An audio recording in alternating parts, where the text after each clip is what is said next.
Welcome back to Kings of the Pool. I'm Steven Miranda. I'm Jeff Ellis, and we've got Week 3 all teed up of the NFL season. We're going to get you ready for your office pool. Great week last week. Jeff went 14-2. I went 13-3. Not too shabby. We only differ on 4 games this week, Jeffrey. Yeah, we've got a lot of good stuff coming for you right after this. Hope you didn't get wet there. Splashing into the pool. We also got a survivor pick, Jeff, which we agree upon again, the third straight week. We actually also have our lock of the week, most dumbest wager line of the week, and you can't wait for that one because we're parlaying this week. All right, but first off, we agree on 12 games this week, Jeffrey. That's pretty cool. Yeah, I know. I like when we agree on 12. I prefer when we agree on more like 15 because I don't mind missing one. But when we agree on 12, it seems like you think you're going 15-1?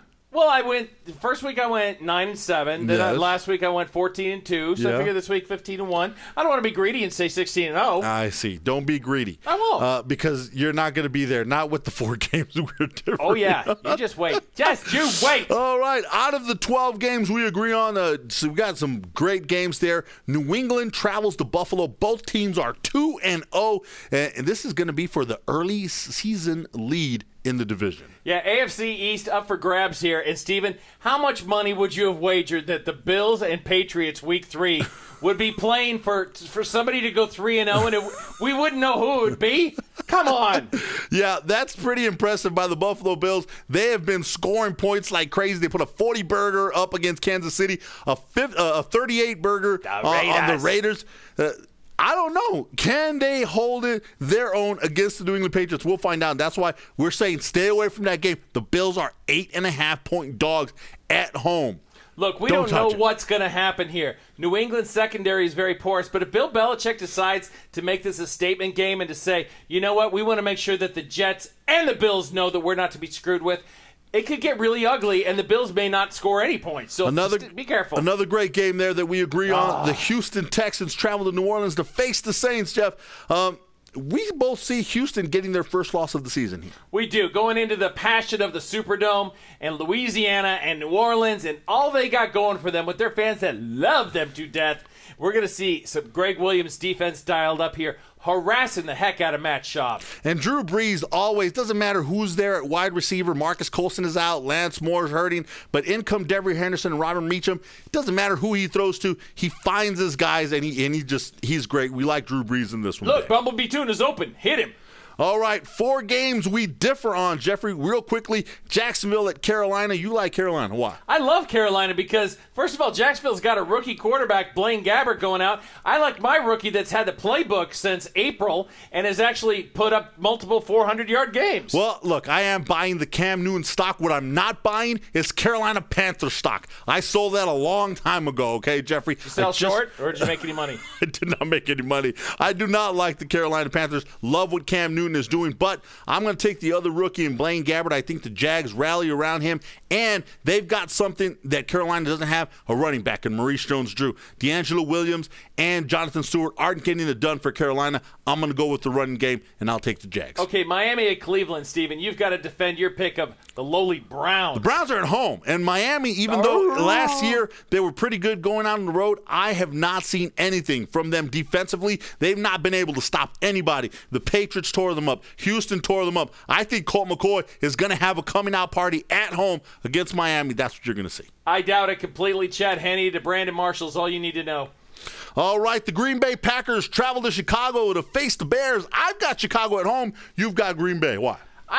They're the defending Super Bowl champion Green Bay Packers. Granted, in the last couple seasons, these games have been extremely close. Green Bay has not been able to get into its perfect stride, but I believe in Aaron Rodgers. I think this team has found something unique and special. I like Aaron Rodgers too, but Jeffrey, against the Chicago Bears, the Green Bay offense just doesn't look like the Green Bay offense. The Bears have held Aaron Rodgers last week to under 17 points in their 2 games. I just see Chicago defense just stopping the whole offense for the Green Bay Packers. And Jay Cutler is going to have some fun throwing the ball because everybody's throwing the ball on the Green Bay Packers right now. Jay Cutler may not live through this game because of the sacks that he takes. Back-to-back 400-yard passing for the opponents against the Green Bay Packers. 11 sacks for Jay Cutler. All right, Jeffrey, finally the Arizona Cardinals over the Seattle Seahawks. You've got Arizona. I've got Seattle in Seattle.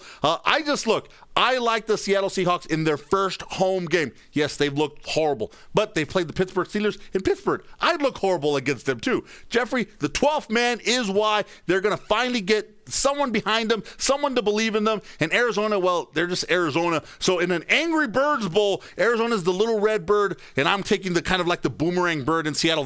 They miss you, they go by you, and then they come back and hit you at home. No, in the Angry Bird analogy, Seattle Seahawks would be a little feather that comes off the little red bird and just kind of floats softly down to the earth. They're going to need a 13th man, a 14th man, and a 15th man if they think they're going to beat Arizona that actually has a competent team. They have a competent quarterback, an outstanding wide receiver, and a competent running game and a good head coach. All right, now it's time for the challenge game. Jeffrey, you are up 2-0. Of course, Jeffrey used Mike Vick going out with concussion last week to get the win, but that's all right. A win is a win, right? It's all about winning. Al Davis got that one right. Just win, baby. Okay, well, this week I'm taking the Cleveland Browns because I do believe Colt McCoy and that Cleveland offense are going to get it over the Miami Dolphins. I sure hope he doesn't get hurt. He won't. Not against the Dolphins. It's the challenge game. All right, the Eliminator, Jeffrey, the Survivor Pool. Here we go. You've been following us closely. You've been winning, and you're not half the people that are out. Yeah, you're still in, okay? And this week, we're telling you to take the safe play. The San Diego Chargers over the Kansas City Chiefs. We like them at home. Other popular picks, Patriots over Buffalo. We're telling you, don't touch that. Steelers over Colts. We don't know if the Colts maybe take offense to all of the nonsense that has been being said about them, and they play hard.